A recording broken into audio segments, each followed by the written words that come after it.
The following podcast translates Stuart Rivas's voice into English using AI. Hi everyone, my name is Rob Chandler. Welcome to the Starting Pixel podcast. Today on the Starting Pixel podcast, we welcome filmmaker and visual effects specialist Stuart Rivas. Stuart's award-winning work spans directing, cinematography, editing, 3D animation, with credits on over 16 films and more than 40 music videos. He notably shaped the visuals for the Soto Awards of the Venezuelan Academy of Cinematographic Sciences and Art for 5 years and founded the Arti Efectos film school in Carabobo. Currently, Stuart explores virtual production using Unreal Engine, blending technology with powerful storytelling. Join us as we dive into Stuart's journey and insights into the future of filmmaking. Welcome, Stuart. Gracias. Hola, Rob. ¿Cómo estás? Bueno. That's almost Spanish. And cerveza, por favor. Hablaré un poco inglés en algunas partes en las que pueda. That's fine. In part two, we're going to talk about a particular film that you helped made or make called The Gift, which was very unique when I saw it. And so it would be great to talk to you about that. But first of all, could we get a bit of an insight into Stuart, where you're from, how you got into filmmaking, and then actually how you got into virtual production? Bueno, mi nombre es Stuart Rivas. Yo soy de Venezuela. Primero que nada, first of all, I started studying computer engineering. I have knowledge of computing and all that, but I've always really liked cinema. In that process, I wanted to kind of bring them together a bit, and I learned 3D animation, learned a bit of video editing, and I wanted to go a bit further until I started to make animations for events, for companies, corporate videos and all that. And finally, I gained so much practice in the process itself that I had the opportunity to work on a first film doing visual animation in a Venezuelan film, which was an important film at that time, called Taita Boves. Within that process, I joined a group of friends. There were about 5 of us who also shared a strong interest in cinema, 3D animation, visual effects, and all that. And we formed a group and created a company called Kotufa Animation Studios.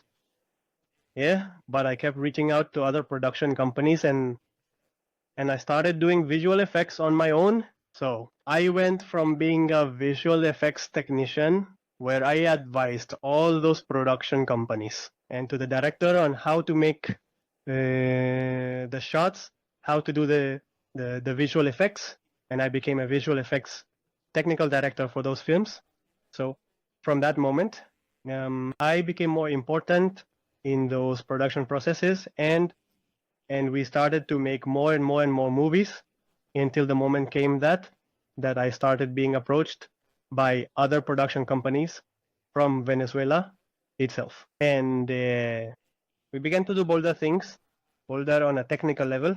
I mean, in the midst of all that, I formed my own production company, and that company, we started giving audiovisual production classes because there weren't many people who wanted to join us in the production process, who knew what they were doing. So we started giving the classes, but there were so many classes that we said, what if we turn this into a film school? And we turned it into a film school as such. It should be noted that during the work we had at Kotufa Animation Studios, I studied a 3-year film career and I graduated. Even our short film at the graduation ceremony was the only one that already had 2 awards, 2 as such. I mean, we attended our film graduation ceremony with 2 trophies in hand. Nice. That's amazing. Well done. Yes. It was a very interesting, very beautiful time because the situation in the country was very complicated, but we also had that kind of success. We were working hard no matter what was happening around us. It's like the world around us was falling apart, but we kept moving forward and achieving those advances, successes, more movies, more things. I even ended up working repeatedly with several directors. They are mythical Venezuelan directors, super important, like Luis Alberto de la Mata, who is a very important director from Venezuela, and I worked on 3 movies in a row with him. Luis Carlos Hook, who is the director of the highest grossing film in my country, and in one of which I participated and worked on 3 films with him. And in fact, right now we are making another new movie where he has called me, and I am starting to work with him, doing the visual effects and all that. And other directors like John Patricelli are also important Venezuelan directors and so on. Many projects began to arrive, and sometimes I couldn't keep up with so many things. They call me and say, look, I have a shot with these characteristics. How can you help me? And I advise them on how to shoot it. And after they have the material already recorded, they deliver it to me, and I apply the visual effects. I add the visual effects to those shots. Well, there was a moment when I felt I was already, not as many films were being made as before. And that's when I told myself I want to progress more. But the country situation didn't allow me to advance as such. And I said to myself, well, it's time to look outward, outside of my country. And I set my sights on Spain. I saw that Spain was a global center of audiovisual production, visual effects as well, where many of the important movies and important series were being made in this country. Like, for example, Game of Thrones, movies and series that had to do with things. Legendary ones were here too. Marvel productions were being made in Spain. And I told myself, I have to get into all of that somehow. So I started to look into it. How could I get in? And I saw that I could do several master's degrees specializing in visual effects. There was one master's, for example, called a master's in post-production, editing, post-production, and effects and VFX. I did it. And it helped me a lot to refresh techniques, refresh ways of doing things, and work. And then I did another master's called Masters in Virtual for Film and Television with Unreal Engine at a university called the Core School. And it truly was an incredible experience because it was almost a year experimenting with this very, very fascinating technology, which also integrates many other aspects related to production, filmmaking, post-production, and all of that at a much more complex and specialized level, because it even has to be in real time to be able to achieve the result that needs to be reached. Okay. No, that sounds amazing. So when did you decide to move to Spain? That was, well, when did I decide to move? That was in the year 2002, 2019, when I had decided that. Just before the pandemic? Yes, just before the pandemic. In fact, just before the pandemic, I visited Spain. But I was only there for 2 months but I took the opportunity to check out the film schools here, review, talk with people who had already been working here for a while with visual effects, production, television, and cinema. And then I went back to my country, and that's when the pandemic hit. During that whole process of the pandemic being in my country, the online courses, because it wasn't possible to do them in person, but also several projects came to me where the post-production part was basically being at home all day without going out. Editing film shots, editing video clips, and all that. Well, I didn't lack work and saved enough during 2 years to be able to pay for my master's, to pay for my stay, and to be able to pay for all those studies I would be doing here in this country. The thing is, when I arrived, I did everything legally. Everything turned out exactly as I had planned, because I also spent 2 years in that planning process. It helps everything go well. And of course, also helped by a couple of friends who did the same several years ago, and they also did quite well in that sense. So also a lawyer who helped me a lot to plan how the whole process was going to be until, well, at this moment, I am here. And now, seeking some stability to work more in this field. That is in a few words the path I have followed, but within all that, I have also done many things.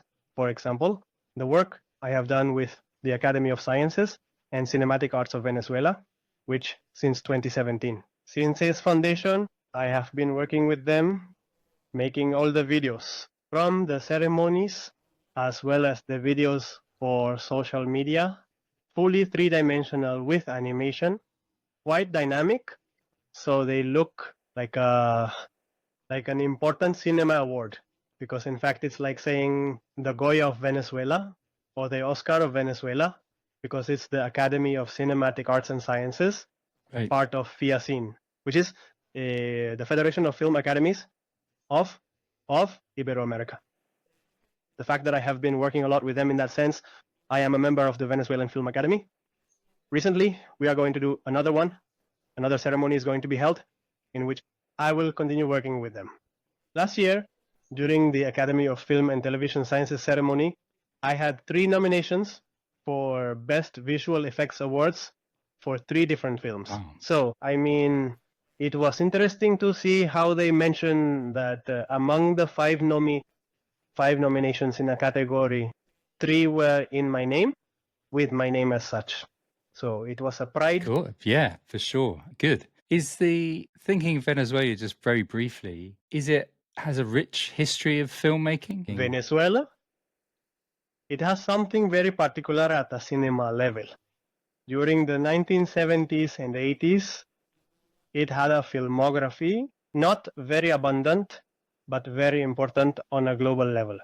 Few films were produced, but they made a lot of noise worldwide. I mean, you can produce 1,000 films, but if none are important, it doesn't matter. But if you produce few films and each of those films wins international awards, Cannes watches them, and they are projected worldwide and win awards everywhere. That's when success can be seen in what is being done. So Venezuela has always had that particularity. It doesn't produce many films, but the few it does produce are important in terms of awards and in terms of vision on a global level. Lately, it has been greatly reduced.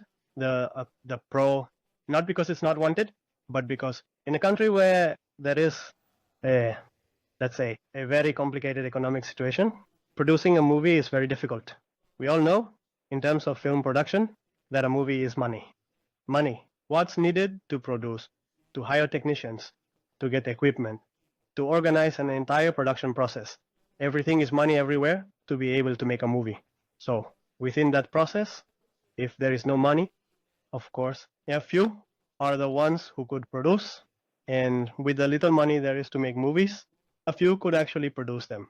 And that is what is happening right now. So you did your masters. Had you come across Unreal Engine in your sort of VFX work, or was it something that you sort of came across and you saw virtual production in your masters?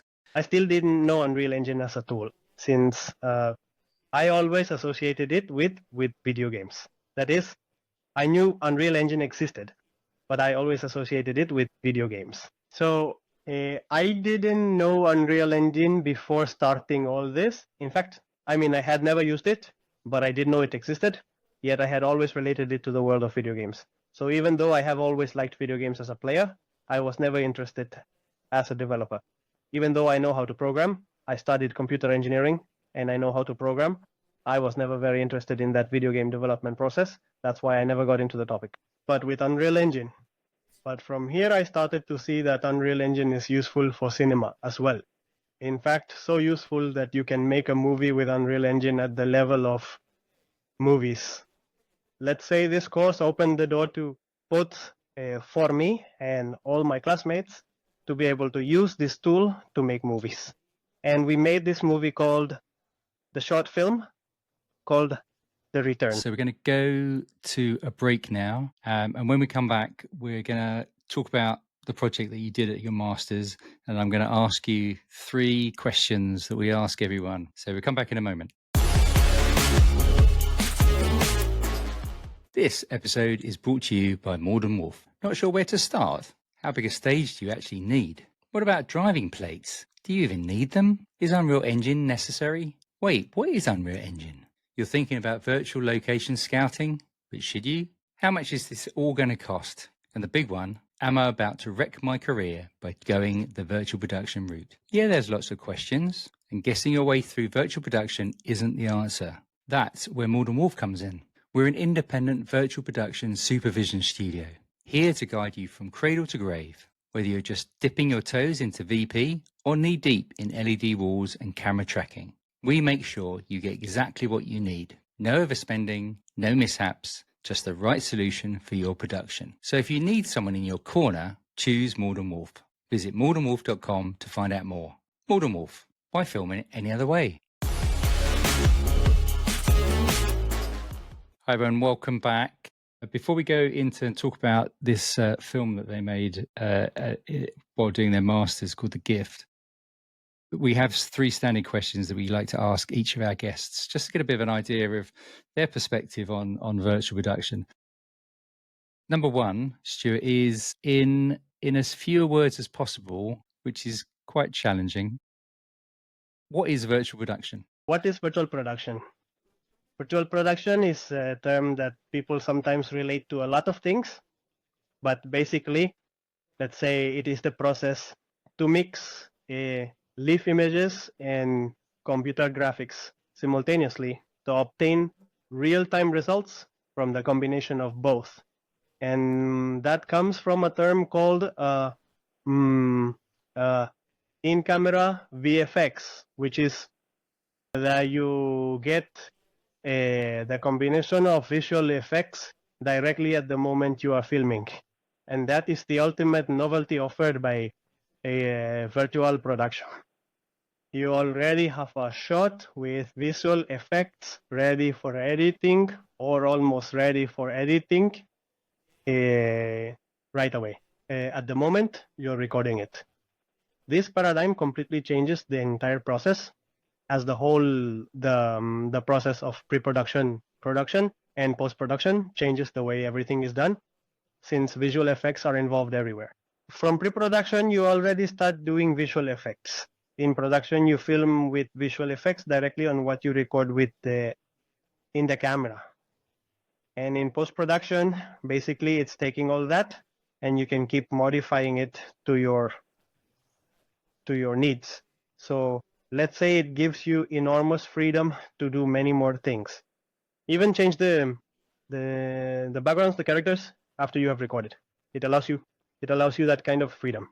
So all through the use of technology, which can sometimes be a little expensive, because the results allow you to do incredible things that couldn't be done before. It's great to get your perspective, specifically from a viewpoint of someone who specializes in VFX.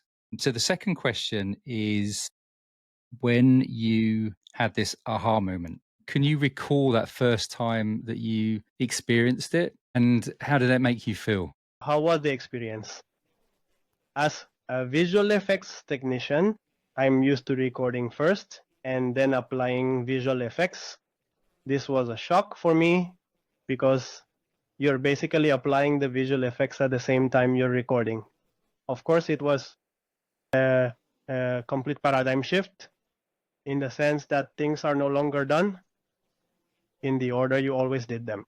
Now, the order changes so much that there's not even an order for it. No pre-established order to do things. So that's when the shock of the moment happened. There is a huge freedom to do that, but there's also a huge risk that things could go wrong. There's also a great freedom that you can fix it at any time. So it's complicated. I mean, virtual production has always been a complicated process in that sense. Because from pre-production, you're already setting up the scenarios and all that, and you can even film with scenarios. It doesn't end. And then in post-production, you change those settings however you want. And even if you record completely with a ready-made set and then decide, hey, I want to change this in the set, I want to change that, then you can do it too, and you don't have to call again to the recording, but you use the material which is already properly separated with its their alphas and all that, and you can make changes without any problem. I mean, at the technical freedom level, it's tremendous, but it's also dangerous. For that type of directors who realize that there is so much freedom that you can ask for anything, then they confront you with those types of directors, the ones who ask so many changes at such unexpected moments that sometimes you have to tell them, no, we are not going to make any more changes. I know changes can still be made, but there is no more time. So you have to be careful with that part there. Yeah, it's quite be incredibly flexible for those changes, as long as, and you've probably experienced this, as long as people know the constraints of that flexibility and that creativity. Deleting things can be really simple. Recoloring things might be quite easy. Although you don't really want to be doing on film day or shoot day. Yes, it is dangerously flexible. Yes, yeah, for sure. And if someone knows that, right, that can be quite dangerous, especially when they ask questions and maybe the technical people aren't as experienced as that they need to be in order to say no. So the last question is, what's the biggest misconception that you have experienced around virtual production? I can divide that question for you from various points of view. From the actor's point of view, I could say that many actors are not used to working with green and blue screens, so they don't get used to being surrounded by chroma and think they won't be able to get inspired because of their acting method, because they are off stage. However, it turns out that many of those actors, when they actually face the process of virtual production, find it easier and they end up liking it. Obviously, at first they complain, for God's sake, how am I going to get inspired here in this green world where you can't see anything? Well, I was saying that many actors are used to working with their acting methods surrounded by a stage. But when they find themselves surrounded by just a green world or a world, they think they won't be able to get inspired well in their acting process. And they complain at first that they don't like this method, this process, this technology dehumanizes us and all that. But after a while, they end up liking it. And they get inspired well, better inspired, then they want to do more things. So they understand that freedom and all that. That's from the actor's point of view. From the filmmaker's point of view, depending on their mindset. At first, they are shocked by the idea that this might make everything seem fake. And that's their main fear. But later, when they see, and that also depends on the technician's skill, when they see that the result is pretty good, then they start to loosen up, and not only that, they become more daring on a technical level. That's when sometimes you have to stop them and say, no, we can't do this because it brings a lot of technical problems. But in the end, they always give themselves to the process itself. They end up saying they like the way of doing things, because many of the limitations of production in real, they don't happen here. Of course, there are many new technical issues. For example, interaction with a virtual stage is not the same. The interaction with a real set involves a different type of problems with a different type of solutions. The placement of the character in a world that does not exist. And for the director to see it there on the set's preview screen, see the actor in that world. His eyes light up. I mean, he loves the idea. His eyes light up and he loves the idea. We can also give them a third point of view, which is the technician's point of view. Many believe that, for example, the work of visual effects technicians is at risk because of this. Much of the work of those who do visual effects, if visual effects are done directly on set, there will no longer be work for those who do post-production visual effects. And no, it's in 90% of the cases, I would say more, much more. This requires continuing to work on it, especially if modifications are to be made to the sets. And even one of the things that made me fall in love with this is, for example, the possibilities shown in this series called by Disney, which was called where they showed the character directly on location with that LED screen. But what wasn't known was what happened afterward on a technical level with all that material. Because actually, for the technicians, that screen really helped them to properly illuminate the character, especially the reflections on the helmet and all that. But then they had to do a total rotoscope of the character and replace that background digitally. So let's say that it was more laborious and more work intensive, but the results were indisputably very, very good. So those are the three perspectives that are created in that sense. And in the end, those three perspectives conclude that virtual production is indeed a solution for what is desired. A fourth perspective I could mention would be at the producer's level. Producers always think in terms of money in films. They think that, for example, setting up a virtual production set is very expensive. It's true, it's expensive, it's costly, that equipment is not cheap, or hiring a visual effects company is expensive and costly, but it turns out that under certain circumstances, this type of process saves you a lot of money. What?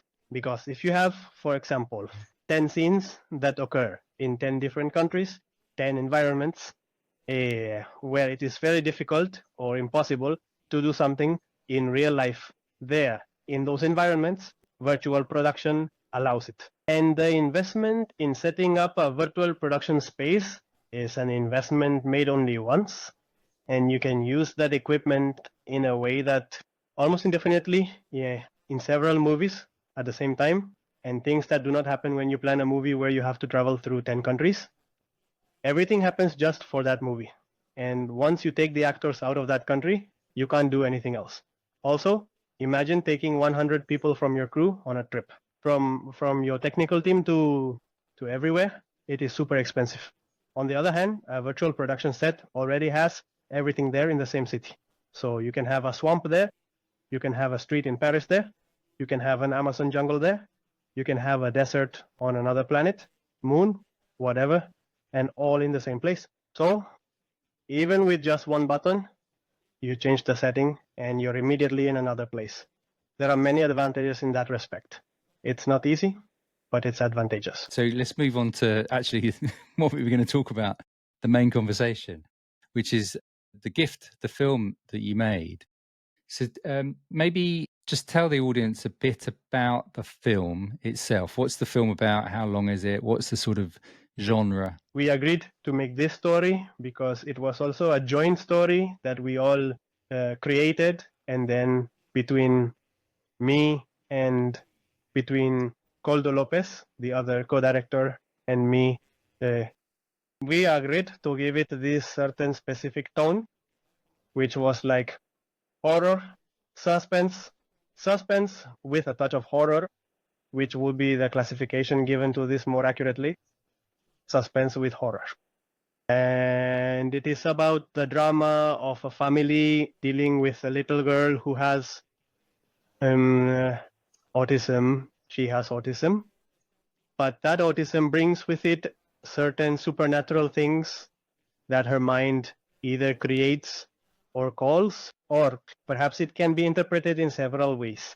The point is that the purpose of the short film was to demonstrate that in virtual production, something realistic could be done, and the way to demonstrate, the most effective way to demonstrate that something realistic can be done in virtual production was to do it in real and then do it in virtual. And for both versions to be compared to each other and be indistinguishable from one another, that is, we looked for a specific location, which turned out to be the house of one of the team members, right? It was, as far as location goes, it was very suitable. We filmed the entire short film there over the course of 3 days of shooting. with normal production techniques, and then we filmed the short film on a virtual set. But the house, before all that, we scanned the house in 3 dimensions using photogrammetry techniques, with objects specifically, with photogrammetry as well. Some were modeled and photographs were taken of their textures. Yes, I continue. So we scanned the entire house in 3 dimensions using photogrammetry techniques, not just the site, the walls, the ceiling, but also each of the objects in the house, at least those that appeared on screen. And we set up an entire scene in Unreal Engine, both inside and outside the house. That was exactly the same with the same lighting. The production was done through a company called MR Factory, which was the one that gave us the course and supported us in doing it, in accomplishing all that. And the scenario was done in collaboration with us and one of their technicians to be able to make each of the elements of it, but also the lighting. We advised them so that it would be exactly as it was in the house. I repeat, the point is that we managed to make the version of the set look exactly like the real version of the house. In fact, we ourselves sometimes had problems when we looked at the plans. Hey, is this version the real one or the virtual one? So they were so similar to each other that it was hard for us to distinguish which one was which. One of the advantages we saw of virtual production in all this is that during the filming of the real version, we had problems with some shots because there was no time. During that same process of changing the changes in the set, in the lighting, it took a long time. For example, we would film in one direction, but to be able to film in the opposite direction, we had to change objects, change the lighting, and that took a long time. So there were shots that couldn't be done. I mean, when we were doing the virtual production, the shots that couldn't be done in the real version could be done in the virtual production. So that is one of the advantages. We began to notice that virtual production is faster. I mean, it has less problems dealing with the set. If you have a wall in the middle, in virtual production, you remove the wall. In real production, you can't remove that wall. That wall is a real wall, and you can't eliminate it so easily. You have to figure out how to go around it or something like that, change the type of lens and all that. But in virtual production, you simply remove the wall and it's ready. Making those 2 short films taught us about the process of real production compared to virtual. And frankly, it was a very, very interesting experience. I had already had a lot of experience doing shoots, commercial videos and all that, and it was the first time I filmed virtually as such. Yes, I had filmed a lot in chroma to then do visual effects. But one thing is to film chroma, and then you do the whole process of tracking, 2D, 3D, all of that. Filming in virtual production and having the same camera, the one that does all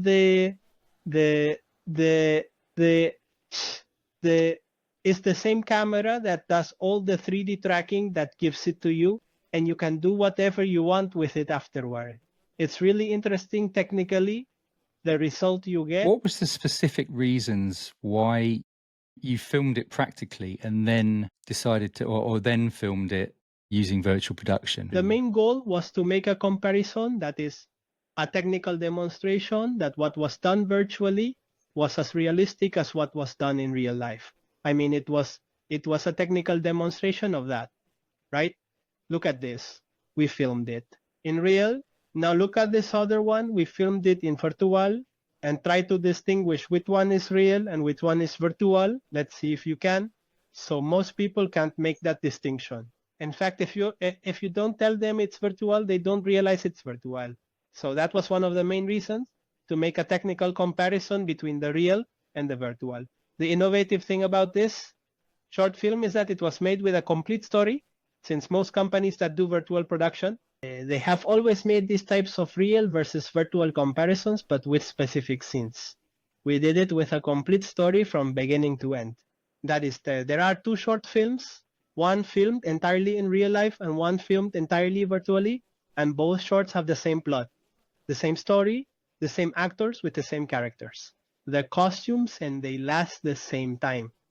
And it was also a challenge to make the actors do the same movements at the same moments. So talk us through your approach and what it was like on set and how you and the traditional departments needed to understand the technology. Yes, there is a change in the way things are done.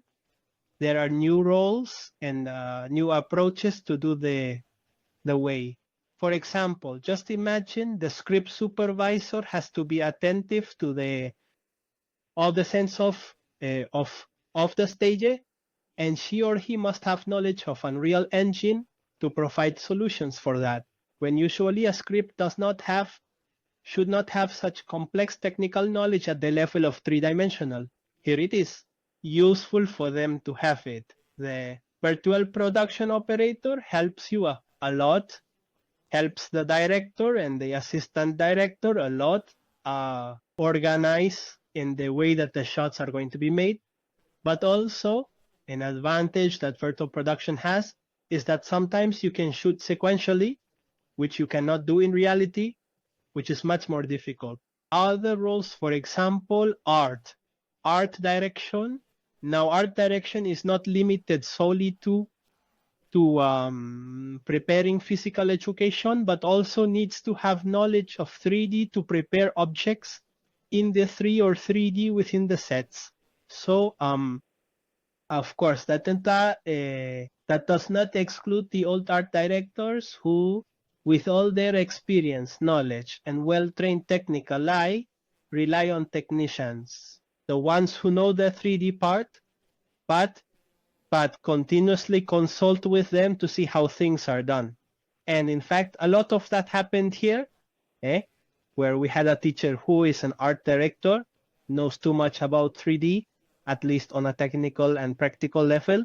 But yes, he had to acquire quite deep knowledge of how to achieve textures properly so they appear realistic. And especially here, where we already had the direct real comparison so that the virtual version looked just like the real one. So let's say that all roles must have some knowledge of the three-dimensional work, the way this was being done. The cameraman, for example, we used an OSIS tracking system that is based on reflective stars that go on the ceiling, and the camera operator cannot tilt the camera because if the camera is tilted, the MOSIS system loses its position and location. The camera operator must know that, because if not, the shot is lost. So everyone needs to have knowledge of how the set is really managed in virtual production, and it is not exactly the same as in a real production. Yes, it's different. So I think you touched upon the previs on set. Maybe talk about how valuable having pre-visualization on set. The preview on set, the preview is very important. In fact, we did the preview of each of the shots to know the duration of them, the location of the cameras, position of the characters based on the storyboard, and we even did a preface of the actors directly on the real set. I think that to be able to reach to the virtual production, we already had certain information to achieve all that. And even as it was a sort of copy of what was being done in the real version, precise information was noted for each shot done in the actual filming, such as the height of the camera or the lens that was used, the distance from the camera to the character, the distance from the camera to the ground. All of that was noted shot by shot, and later, when we went to shoot the virtual version, that information was replicated in the virtual camera. And that was quite important to achieve the proper proportion between the real version and the virtual one, as the same distance that was in the real version between the character and the camera is the same distance there was in the virtual version. because all that information had been recorded and reproduced in the virtual filming. Some of the shots that I saw, you use locked off shots, but there were some very, very good shots that I noticed. So what was the mixture of the types of shots that you were able to achieve? That was when we started moving everything a lot with the handheld camera, and virtual production allows us to do that kind of thing. We realized that the shots in virtual look more real when they have more movement. In fact, with this experience, I highly recommend that if you shoot in virtual production, move the camera as much as you can to obtain the maximum possible realism, because sometimes fixed cameras in virtual tend to look fake. On the other hand, when you move the camera and the viewer notices that the camera movement and the background movement are perfect, then it adds more to the realism of the scene. And how did that impact the VFX in post-production? You mentioned earlier that you use a lot of notation, camera positionings, lens data. Were you able to take any of that metadata from Unreal Engine or from the cameras at all directly into your post-production pipeline? The camera information, everything, position or the type of lens, focus, everything as such. No, I don't mean zoom, because no, they weren't zoom lenses. All of that was passed by metadata to zero. There was some files of the three-dimensional cameras with which the renders were later made. That is, all the information about the camera, its position, and its characteristics were also there as a three-dimensional metadata element. In the pre-visualizer, a lighter preview was made directly in Unreal Engine, but the render was done with path trace, which is much heavier, much more, and also everything was in 4K, and there the camera metadata information was utilized to do all that. All that information was stored and utilized there. Additionally, additional data was noted by other methods to also be used in post-production. Tracking was not used. No tracking was used. So no on-set tracking, as in traditional tracking with the crosses. So no, it was all via the camera tracking software, Moses. Exactly. Traditional tracking with crosses or anything like that was not used. Instead, the camera tracking was done through the metadata of the 3D camera captured by the Moses system. So what was your post-production pipeline like? How much quicker or slower time-wise compared to what you would have felt it would have traditionally taken? We obtained 3D footage from the camera. It was the raw, the background, and the foreground. Foreground, background, and of course the background generated by Unreal Engine, which is the background without the characters. That node was not used. The one that was generated directly on set, but later the editing of the material was done with that, and through the metadata of the time, some cuts to the final material to be able to do the post-production as such. So all the post-production was done in After Effects, shot by shot. In some shots, there were 3 people involved in doing the post-production. In fact, I was the one who did most of the shots, and the more complicated shots I did too. I did them myself, because besides that, it required editing post-production. If you notice, in some shots, there's a kind of little things falling in the air, like some particles. That was added in post-production. That was not on the set nor in Unreal Engine. That was done in post-production. And visual effects for the creature's face. In fact, you can see the comparison there, how it turned out, what the face was like, what the eyes were like, and all that was modified in visual effects. And also the work on color was done a lot through post. In the compositing, Cool. It was like 2 months of post-production, mainly because we were experimenting with a certain amount of thing.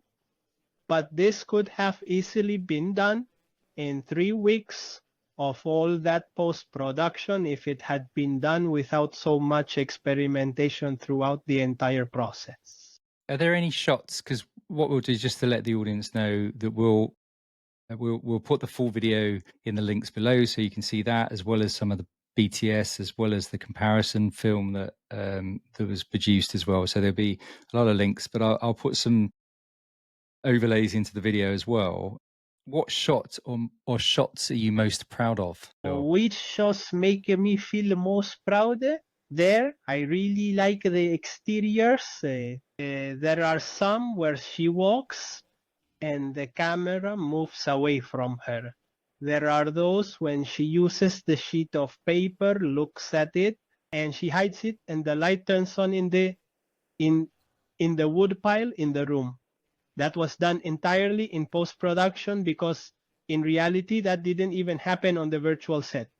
It's with post-production that I made the lights of all that turn on, the faces of the creature, and of course there are some shots that of course later you decide you would have liked to do differently.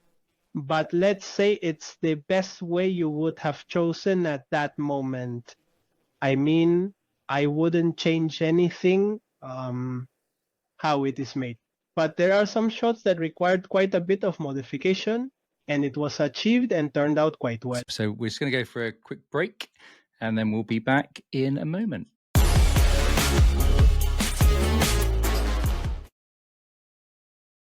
Oh, hello. It's a bit quiet in here without an ad, but it doesn't have to be. Maybe you want to reach filmmakers, producers, and creatives who are all about the latest innovations in film, TV, advertising, corporate content, or social media. Got a game-changing tool that saves time and money? A virtual production studio that no one's heard of? But hey, you've got free snacks. Or maybe you just want to remind everyone that you're the best brand out there. Well, this silence, it could be yours. Get in touch at startingpixel.com and let's fill this space with something a little bit more exciting. The Starting Pixel podcast. Why film it any other way? Hey, welcome back. So in part 3, we're just going to talk briefly about actually why you think this is important, this sort of new process, what the benefits are. But if you were talking to, say, a director or a producer who's heard about virtual production, what would you tell them sort of to help them embrace virtual production in, fully, or just for some of the photography that they need to do? You can experiment a little more there, but where you can rely a lot is on the previews, because this way of producing requires a lot of planning, a lot. So basically the time to experiment is in the planning, not during filming, The thing is, during filming, you can't start doing completely new things because it complicates everything a lot technically. But if during the planning process you experimented with everything that had to be experimented with, created a bunch of previews with all possible variants, and chose exactly what you wanted, at the moment of shooting, you will do exactly what was planned and everything. Everything flows very quickly if done that way. There are directors, they don't even make a storyboard to be able to film. Basically, they have a dialogue and 2 characters, and they think that they arrive on set and will decide later which cameras that they are going to do everything. But here you can't work that way. You have to be much more planned before shooting to be able to do it effectively. So that's one of the tips I give. You have to plan a lot before shooting. You have to rely heavily on pre-visualizations, on animatics, and decide in the animatics which shots work and which do not. Because at the time of filming, if you start doing many new things, what you're going to do is complicate the filming and complicate the technicians' lives. And what about the benefits for producers? The benefits for the producers would be that there is an intrinsic production value within all this, in which it allows you to go much further than you would in the real world. For example, much of the production value established in a film is in the number of settings you manage and in the size of the settings you handle. For example, if you have scenes in a huge desert and it really looks like it's in a desert, that's an intrinsic production value within your production. Here in virtual production, you can achieve it very effectively and grandly and very freely, and you can have that multiplied many times because you can have a jungle, you can have a city in Europe, you can have a city in the United States, and you can have a desert an entire day. In actual production, you can't do that unless you have a teleportation machine. So that's what virtual production allows. For producers, they might be very fearful of the costs of creating a virtual production studio, but in what they see, that the whole process makes the process much easier and faster. They lose the fear of it. Obviously, you have to support it with an infrastructure where you have multiple productions that justify the creation of a studio of this type, size. But if it's going to be a single production, a single set, virtual production is not the solution. In other words, a study must be done to see if virtual production works for your project, because for many projects, virtual pro, it is better to do it in real production. But for other types of projects, virtual production is the solution to achieve the objectives. What do you think the main things that are stopping the adoption of virtual production? One of the main blockers for adopting this technology can be the cost. A MOSIS system is not cheap, it is quite expensive. There are alternatives that allow you to do virtual production at a low cost. But you need a lot of technical knowledge to do it. There's also the fact that sometimes people don't have the technical knowledge to do proper post-production, so it looks realistic. There's also the fact that the settings are sometimes not realistic enough and need a lot of work to look good. Let's say they are obstacles among economic, technical, and artistic that can prevent this, but everything is resolved with the practice and knowledge to be able to do this, apply this technology properly, but it also has other implicit advantages. For example, imagine that you record a movie and you have the possibility of separating the actors from the background throughout the entire movie. That is, you can remake the same movie in another place, set in China, for example, or the same movie in the United States, or the same movie set in Latin America with the same actors, the same camera movements and all that, just by changing the setting. And that allows you to make an adaptation of the material to certain regional requirement to be able to adapt the product to what you want. Of course, a bit ambitious, that proposal, like too much, I would say, but it is possible. And the material that this type of production generates allows for those kinds of things. In fact, I watched a bit of a Netflix movie where they offered the viewer a material perfectly adapted to the audience, not only to a region, but also to the specific tastes of each person. So a single movie can mean 1,000 different movies with just some technical modifications. And if it is automated, then it gets better. And in fact, you can have the same backgrounds, but with completely different actors. And now with artificial intelligence, that possibility is even greater, that no one has implemented it as such yet. But the creation of real-life scenarios through artificial intelligence is a reality that at some point we are going to have.